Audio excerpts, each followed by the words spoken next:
सुन रहे हैं विराट म्यूजिक की शानदार प्रस्तुति।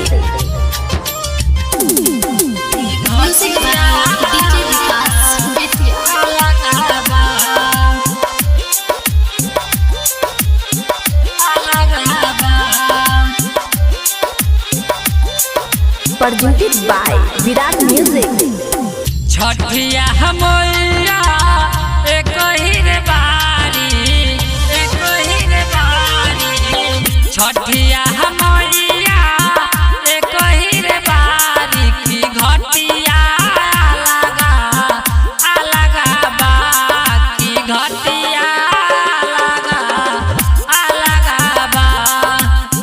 छठिया हमैया एक ही रे बारी की घटिया लगा अलगा बा की घटिया लगा अलगा बा। म्यूजिक बाय डीजे विकास बेतिया।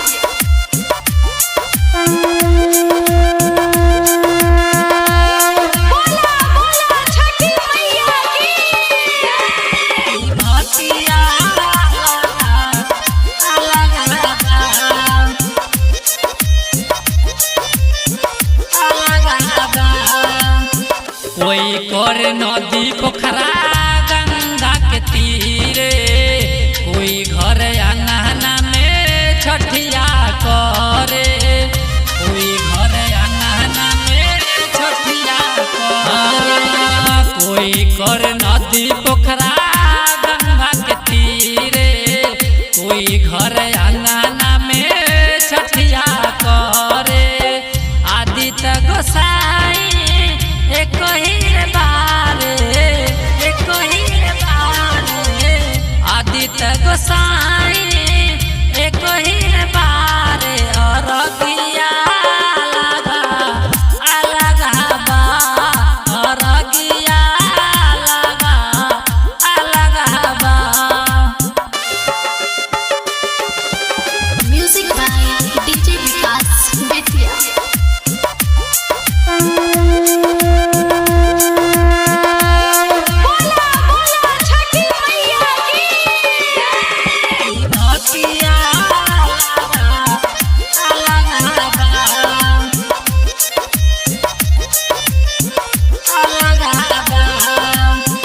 बिकी भगत घटिया के मठिया भावे, जे करू पर सुप कल साधराए, जे करू पर सुप कल साधराए। बिकी भगत घटिया मठिया के भावे, जे करू पर सुप कल साधरावे।